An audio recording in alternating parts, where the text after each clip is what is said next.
Olá, boa noite. Começa agora o Jornal da Justiça desta quarta-feira, 26 de outubro. Ministra Carmen Lúcia recebe apoio no plenário do Supremo Tribunal Federal após ser vítima de ataques de ódio do ex-deputado Roberto Jefferson na internet.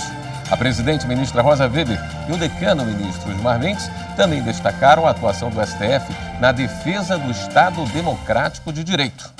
Esse é um dos destaques da edição de hoje. E você vai ver também. Plenário do Supremo julga ação em que partidos políticos acusam a União de se omitir sobre a paralisação do Fundo Amazônia. STF derruba decisões que bloquearam verbas públicas de associações de pais e professores de Santa Catarina para pagamento de dívidas trabalhistas. E ainda, Judiciário Gaúcho faz força-tarefa para colocar em dia as sessões de julgamento do Tribunal do Júri que sofreram atraso em razão da pandemia.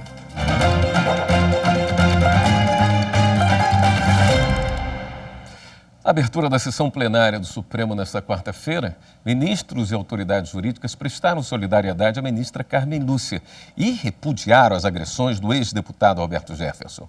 No fim de semana, Jefferson fez ataques à magistrada em vídeo publicado nas redes sociais. A ministra Rosa Weber abriu a sessão plenária com a nota de repúdio à agressão sofrida pela ministra Carmen Lúcia. O Supremo Tribunal Federal manifesta seu veemente repúdio à agressão sórdida e vil, expressão da mais repulsiva misoginia de que foi vítima a eminente ministra Carmen Lúcia em função de sua atuação jurisdicional no âmbito do Tribunal Superior Eleitoral. Condutas covardes dessa natureza são inadmissíveis em uma democracia que tem como um de seus pilares a independência da magistratura. Não há como compactuar com discurso de ódio, abjeto e impregnado de discriminação a atingir todas as mulheres e ultrapassar os limites civilizatórios. O decano da Corte, ministro Gilmar Mendes, falou em nome do Supremo. Ele disse que as democracias contemporâneas sofrem com estratégias de ódio e discursos de radicalização política amplificado por uma máquina de desinformação e que o Brasil não foge à regra. Agentes e instituições que possuem o dever de agir, de proteger o Estado Democrático de Direito, agentes e instituições para os quais a República lhes considera papel altivo, faltam-lhes, entretanto, o brio necessário. Cobiçam papéis que não lhes foram dados, e assim instaura-se um ambiente de rapinagem institucional no contexto do qual muitos avistam a percepção de dividendos. A muitos interessa um Supremo Tribunal Federal fraco. Gilmar Mendes acrescentou que vivemos uma inversão de papéis e de fatos distorcidos. Os que militam por ditadura apresentam-se como defensores da liberdade. Como uma mentira dita 1000 vezes começa a assumir tons de verdade, qualquer decisão do tribunal que busque proteger o Estado Democrático de Direito passa a ser descrita histericamente como um abuso. É assim que o Poder Judiciário, um poder desarmado, consegue ser pintado como golpista. O decano do STF também falou que o autoritarismo está sempre à espreita. Em todo e qualquer tempo histórico, o autoritarismo sempre se coloca à espera de um descuido dos democratas para germinar. Por isso que a ordem democrática e republicana valoriza tanto o aspecto procedimental. Democracia é um eterno porvir. É obra inacabada, é caminho, não é chegada. E não há problema nisso, desde que cultivemos fidelidade ao processo de construção de uma sociedade sempre mais livre, justa e fraterna. Fidelidade à Constituição. O ministro finalizou manifestando expresso apoio à ministra Carmen Lúcia. A República Democrática sobreviverá. Porque a República é mulher. E que bom, senhor presidente, que temos a honra, alegria e satisfação de contar neste caminho com a eminente ministra Carmen Lúcia. Nessa magistrada estão encarnadas as mais elevadas virtudes republicanas: respeito, honestas, a simplicidade de ser, frugalitas, senso de responsabilidade, gravitas, refinamento e civilidade, humanitas, sabedoria e discrição, prudência. O advogado Fernando Neves e a vice-procuradora-geral da República, Lindor Araújo, também prestaram solidariedade à ministra Carmen. Todo o nosso apoio à ministra Carmen Lúcia e o repúdio total e absoluto. Nesse momento, para não repetir todas as palavras da ministra Rosa Weber, que eu acho que ela expressou o sentimento de todos nós. Eu acho que foi um sentimento da nação. Todos nós somos testemunhas da sua devoção, do seu caráter, da sua educação, da sua lanheza de trato, do seu comportamento exemplar e até de que Sua Excelência costuma andar com a Constituição na bolsa. A ministra Carmen Lúcia agradeceu as manifestações de apoio. Somos um tribunal de um país, de um povo, a lutar por fazer cumprir uma Constituição. Como já foi reiterado aqui, não é tarefa simples, menos ainda em horas de tentativa de subversão ou de erosão democrática e contra o Estado de Direito. Dificuldades fazem parte, mas o Brasil vale a pena, o Estado de Direito vale a pena, a democracia vale o que cada um de nós faz.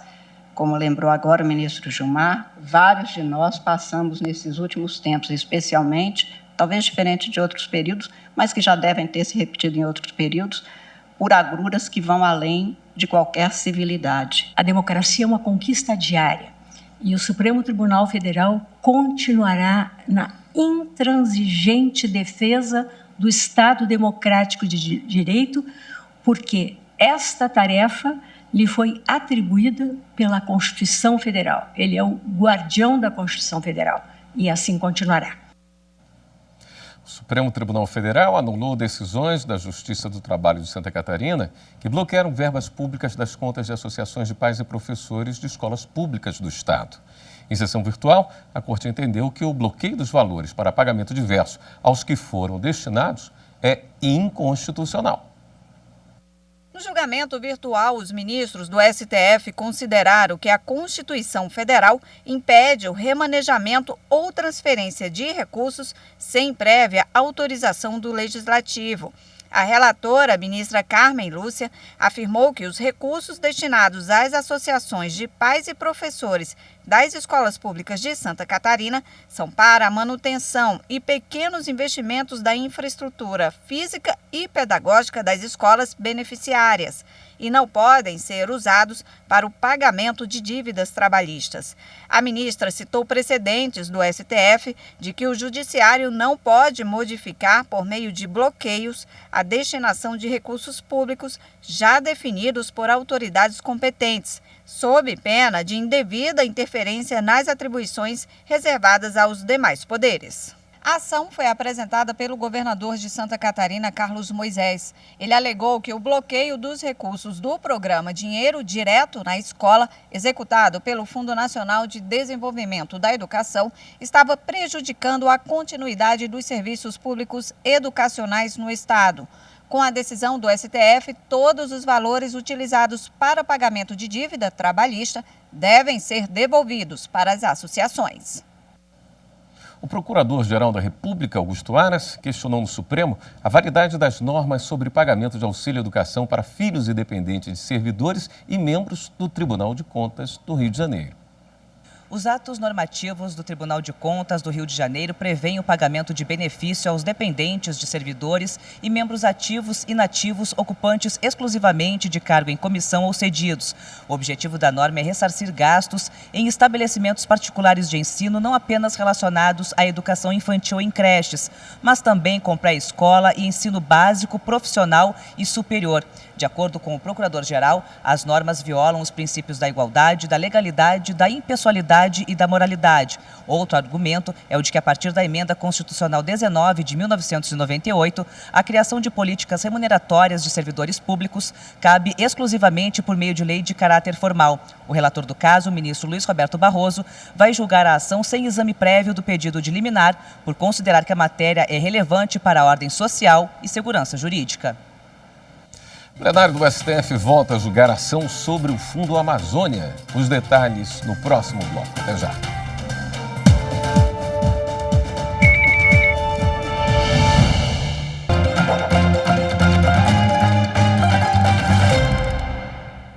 O plenário do Supremo retomou hoje o julgamento da ação em que partidos políticos acusam a União de se omitir sobre a paralisação do Fundo Amazônia. Em abril de 2019, o Fundo Amazônia foi paralisado e deixou de incluir novos projetos para financiamento. 4 partidos, PSOL, PSB, PT e a Rede Sustentabilidade, ajuizaram no Supremo Tribunal Federal ação direta de inconstitucionalidade por omissão. Os partidos alegam ainda que o governo federal extinguiu 2 órgãos do fundo, o Comitê Técnico e o Comitê Orientador. E cerca de 3 bilhões de reais estão represados sem a contratação de novos projetos ou a implementação de qualquer medida de equilíbrio.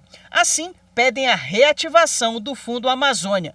Em outubro de 2020, uma audiência pública foi promovida pelo Supremo para discutir a questão. O caso, então, passou a ser julgado pelo plenário. Houve as sustentações orais e, na sequência, a presidente ministra Rosa Weber, relatora da ação, apresentou a primeira parte do seu voto.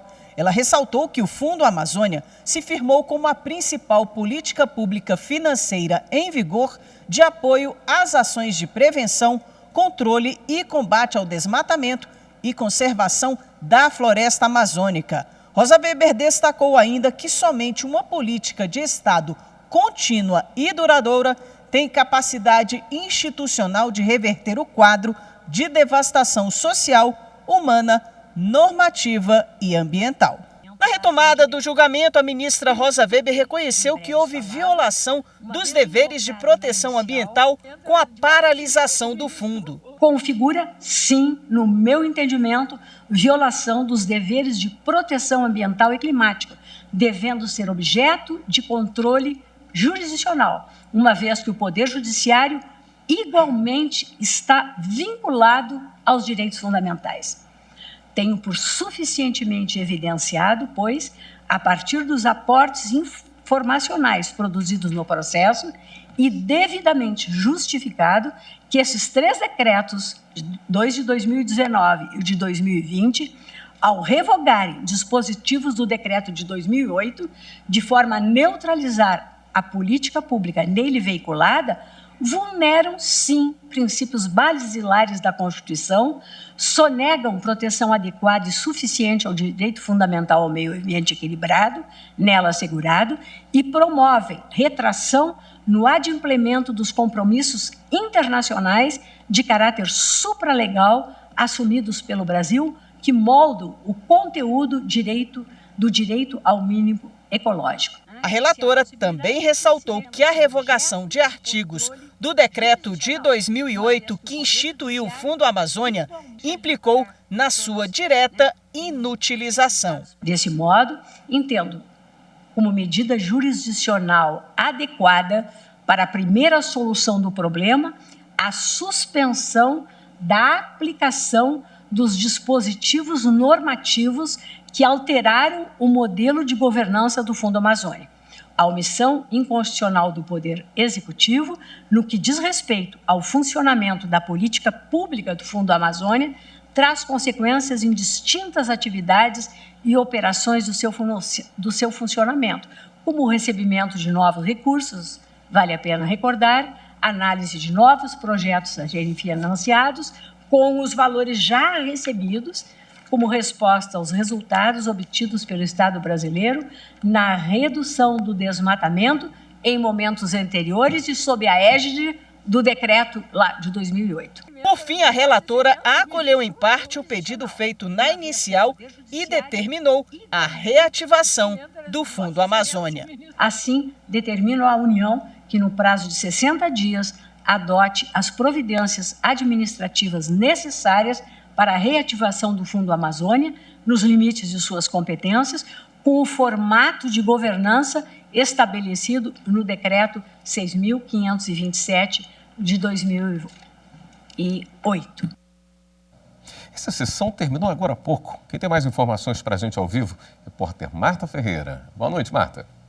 Boa noite, William. Boa noite a todos. Na sequência da sessão, o ministro André Mendonça apresentou o voto dele divergindo em parte da relatora por entender que se os decretos questionados na ação forem declarados inconstitucionais pelo plenário, o decreto de 2008 que instituiu o Fundo Amazônia passa a valer automaticamente. Já o ministro Nunes Marques divergiu totalmente da relatora, não conhecendo da ação e no mérito julgando os pedidos improcedentes por entender que o que foi feito com o Fundo Amazônia foi uma revisão de política pública. Depois do voto do ministro Nunes Marques, a sessão foi suspensa e será retomada amanhã com o voto dos demais ministros. William. Obrigado, Marta. O Ministério Público Federal pediu à Justiça que determine o cumprimento da sentença que condenou 10 réus ao pagamento de quase 15 milhões de reais por fraudes no Pará. E tem os detalhes do repórter Paulo Melo. Na ação civil pública, ajuizada em 2007, o MPF relatou que a quadrilha enganava as vítimas, em sua maioria agricultores, para obter financiamento do Programa Nacional de Fortalecimento da Agricultura Familiar. Além disso, fraudava documentos sobre bens patrimoniais e declarações de aptidão para o recebimento de incentivo. A sentença proferida em 2016 condenou os réus à devolução de mais de 14 milhões de reais aos cofres públicos e ao pagamento de indenização por danos morais coletivos, com aplicação de multa, juros e correção monetária. Os condenados também tiveram seus direitos políticos suspensos, perderam a função pública que ocupavam, foram proibidos temporariamente de fazer contratos com o poder público e de receber incentivos fiscais ou créditos. Os casos aconteceram nos municípios de Medicilândia, Brasil Novo, Uruará e Altamira, no sudoeste do Pará. A sentença já transitou em julgado e não cabem mais recursos contra a decisão. A seguir, TSE divulga nota e rebate alegações de servidor exonerado do cargo de confiança. Voltamos já.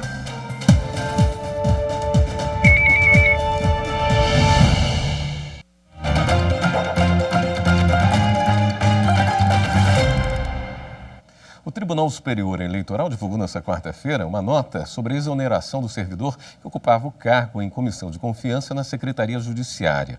O TSE informou que a medida foi tomada por indicações de práticas de assédio moral, inclusive por motivação política, que serão devidamente apuradas. O júri de Porto Alegre é composto por 4 varas e 7 juizados especializados que funcionam no foro central da capital. Cada vara possui 2 juizados, sendo que a 4ª vara especializada em violência doméstica possui apenas 1. E os magistrados titulares e designados estão atuando para realizar o maior número de julgamentos possíveis. Durante um período da pandemia, não houve possibilidade desses julgamentos serem realizados. Por conseguinte, houve um acúmulo de julgamentos, foram realizados os mais prioritários, como processos de réus presos. O Tribunal do Júri julga os crimes dolosos contra a vida. E são crimes que precisam de um julgamento sério, Há uma necessidade de que haja um julgamento sério porque são bens jurídicos relevantes para a nossa sociedade, Os crimes dolosos contra a vida. E, portanto, o judiciário tem o dever de dar uma resposta jurídica, um julgamento, seja para condenar, seja absolver, de forma rápida. O juiz de direito Thomas Chons é titular do 2º juizado da 1ª vara do júri de Porto Alegre. Ele relatou o esforço de toda a equipe para cumprir com o cronograma de audiências e agilizar a demanda. A média são 8 julgamentos por mês, Isso, 8 julgamentos por mês. São 2 por semana. Teve uma semana aqui que nós realizamos até 3 julgamentos, mas acaba ficando pesado, para todos que aqui laboram. além de cumprir a meta de realizar 5 júris de réus presos e mais 10 de acusados soltos ainda neste ano, o magistrado destacou os planos para o futuro. A expectativa é finalizar o ano de 2022 sem nenhum acusado preso para ser julgado. Para 2023, nós já temos mais 46 julgamentos já designados, todos eles de acusados soltos, né? E nós já temos aí uma expectativa de mais 37 aguardando designação, também de réus soltos. Como você viu, nós exibimos uma matéria do Tribunal de Justiça Gaúcho. Agora sim, nós vamos mostrar a nota divulgada hoje pelo TSE sobre a exoneração do servidor que ocupava o cargo em comissão de confiança na Secretaria Judiciária. Na nota, o TSE afirmou que as alegações feitas pelo servidor em depoimento perante a Polícia Federal são falsas e criminosas. E ao contrário do que foi informado em depoimento, a chefia imediata do servidor esclarece que nunca houve nenhuma informação por parte do servidor de que existam falhas de fiscalização e acompanhamento na veiculação de inserções de propaganda eleitoral gratuita. De acordo com a lei, o servidor, em exercício de suas funções, que identificar alguma falha nos procedimentos, deve comunicar imediata e formalmente ao superior hierárquico. O TSE ressalta ainda que compete às emissoras de rádio e de televisão cumprirem o que determina a legislação sobre a regular divulgação da propaganda eleitoral durante a campanha. Não é função do Tribunal Superior Eleitoral distribuir o material a ser veiculado no horário gratuito. São as emissoras de rádio e de televisão que devem se planejar para ter acesso às mídias e divulgá-las. E cabe aos candidatos o dever de fiscalização, conforme estabelecido na resolução do tribunal. O Espaço Cultural do Superior Tribunal de Justiça sediou o lançamento de um livro que trata das inovações trazidas pelos meios alternativos de solução de conflitos. A obra é uma homenagem ao Dr. Múcio Vilar Ribeiro Dantas, pai do ministro Marcelo Navarro Ribeiro Dantas. O livro reúne artigos que analisam de forma ampla e interdisciplinar as principais novidades no sistema de justiça relativas à resolução alternativa de conflitos, a atuação dos órgãos de controle e persecução, a diminuição da litigiosidade e ao aumento da eficiência nos tribunais. O ministro Ribeiro Dantas, filho de Múcio Vilar Ribeiro Dantas, diz que a obra homenageando o pai visa divulgar um jurista, advogado e professor que ficou restrito ao Rio Grande do Norte. Eu achei que era necessário fazer essa obra com um conjunto de amigos e de grandes juristas, exatamente para que ele pudesse ser conhecido nacionalmente como ele merecia ter sido conhecido em vida. Então, para mim, foi muito emocionante, está sendo muito emocionante fazer essa homenagem, porque ela é uma homenagem que não é feita só por mim, mas por esse grupo de amigos que comigo se reuniram para prestar esse preito de gratidão a uma figura que, infelizmente, partiu muito cedo. Além de contar com artigos de grandes juristas do cenário nacional, o livro aborda temas relevantes para profissionais do direito, pesquisadores e estudantes.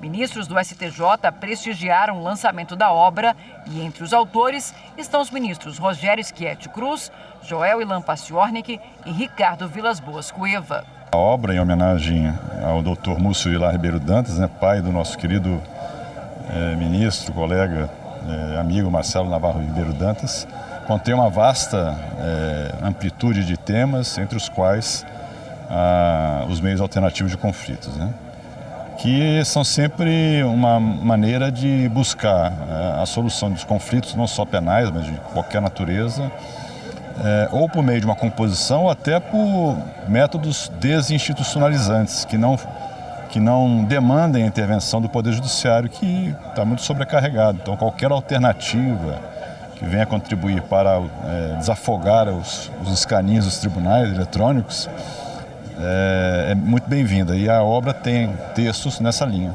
Muito interessante e muito importante para o trabalho do Superior Tribunal de Justiça, que é o de definir a interpretação e aplicação do direito federal. Aqui há diversas contribuições que realmente trazem conteúdos muito interessantes para que se aperfeiçoe a nossa função aqui, que é regular, uniformizar a interpretação e aplicação da lei federal. Maneiras de resolução adequada de conflitos que evitem a judicialização excessiva e que permitam tratar de um grande número de questões que merecem soluções rápidas, céleres e baratas, sem que elas tenham que chegar ao Poder Judiciário. Esta edição do Jornal da Justiça fica por aqui. Uma boa noite para você. Até amanhã.